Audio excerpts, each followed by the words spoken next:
बेसहारा औरत, गरीब माँ। कमला सुमेरपुर नामक गांव के आखिरी छोर में रहती थी। देखने में दुबली पतली तथा रंग सांवला होने के बावजूद उसके नैन नक्श मोहक थे। कमला की उम्र महज 30 साल थी। वैसे तो कमला का परिचय यह था कि वह गरीबी की मारी पर स्वाभिमान से भरी औरत थी। कमला का पति 2 साल पहले लंबी बीमारी के कारण मौत के मुंह में चला गया था। परिवार के नाम पर 2.5 साल का बेटा था जिसमें उसकी दुनिया समाहित थी। थोड़ी बहुत जमीन थी जिसे जमींदारों ने हड़प ली थी। बस वो मजदूरी करके अपना और अपने मुन्ने का पेट भरती थी। किसी दिन काम मिलता तो किसी दिन किसी से मांग कर काम चलता था, पर कमला हर हाल में खुश रहती थी। कुछ घरों में काम कर आती जिससे खाने पीने को मिल जाता था, और मुन्ना भी इतना बोधिल की सूखी रोटी नमक को भी खा लेता, परंतु कभी जिद नहीं करता था। शायद वो अपनी माँ की आंखों में परिस्थिति को महसूस करता था, और यही वजह है कि लोग कहते हैं कि बच्चों में ईश्वर का वास होता है। आज सुबह से ही मौसम खराब था। हवाएं अपने रौद्र रूप में चल रही थी। बादलों की गड़गड़ाहट, बिजली की चमक का जो मिश्रण था बहुत ही भयावह था। इसलिए कमला उस दिन काम पर ना जा सकी थी। इस बारिश में मुन्ने को लेकर बेचारी जाती भी तो कहाँ जाती। घर जो सिर्फ नाम का था, जिसमें दीवारें ज्यादा थी पर छत कहीं नहीं, एक छोटा सा कमरा जैसा था जिसके ऊपर बरसाती लगाकर खपरैल छाया हुआ था। उसी में माँ बेटा रहते थे। बाहर मिट्टी का चूल्हा था जिसमें पानी बह रहा था। कुछ डिब्बे थे जिसमें थोड़ा बहुत राशन रखा हुआ था।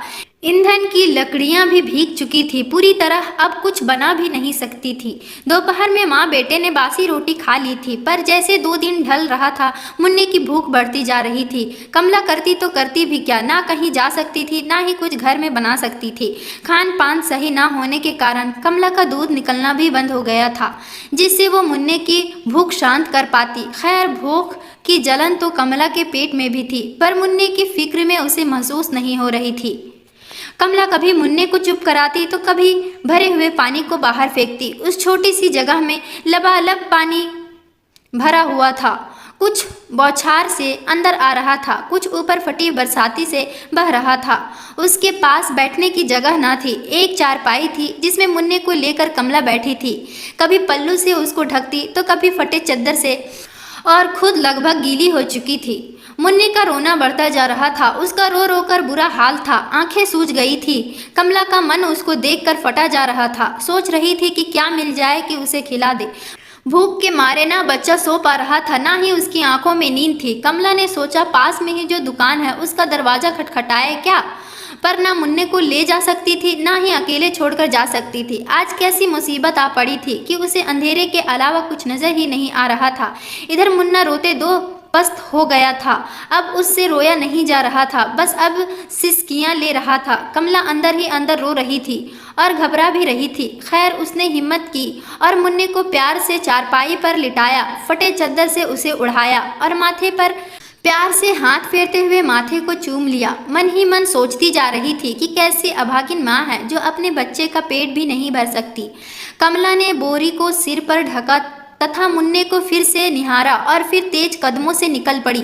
उस पर पड़ रही बूंदों का कोई असर नहीं हो रहा था। वह जल्द ही दुकान के दरवाजे तक पहुंचना चाह रही थी। आखिरकार कुछ मिनटों में वह छोटे काका की दुकान पर पहुंच गई। दरवाजा बंद था तो उसने जल्दी जल्दी सांकल खटखटाया। उसने आवाज भी लगाई, छोटे काका दरवाजा खोलिए। छोटे काका कमला से पिता की उम्र के थे।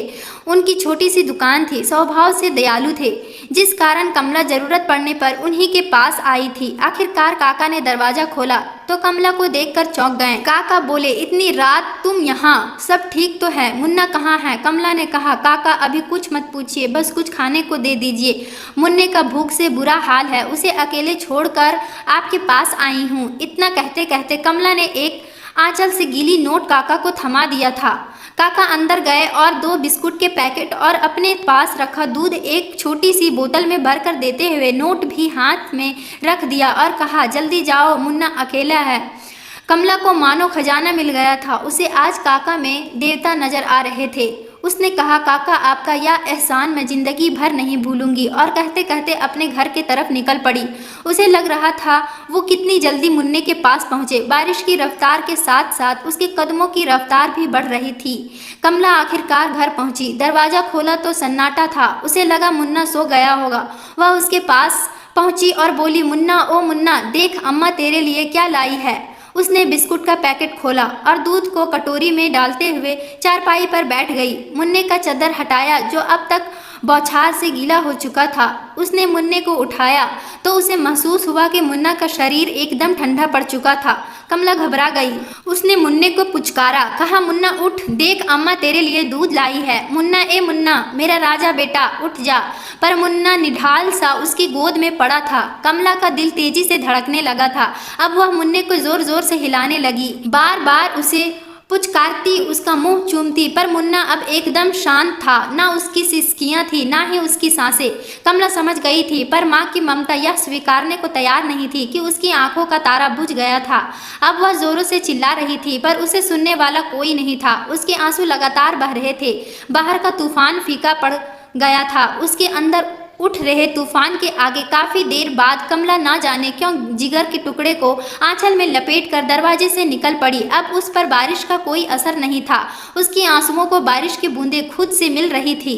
उसके कदम गांव के किनारे बह रही यमुना की तरफ जा रहे थे, जिस पर तूफान का असर गहरा था। कमला किनारे में एक टीले पर खड़ी थी और यमुना की लहरें भी उसके सामने आकर झुक जा रही थी। कमला आज जिंदगी के दिए दर्द को हराने जा रही थी। उसने अपने आंचल से मुन्ने को निकालकर उसको जी भर कर देखा, फिर उसके मासूम से चेहरे को चूम लिया। फिर एक पल में मुन्ने को यमुना की गोद में समर्पित कर दिया। वो आज अपना सब कुछ खो चुकी थी। उसके हृदय में धड़कन तो थी, पर उसका शरीर निर्जीव हो चुका था। ना जाने उसे कौन सी शक्ति ने अपने लाडले के साथ जाने से रोक लिया था। वो भी उन्हीं लहरों में समा जाना चाहती थी।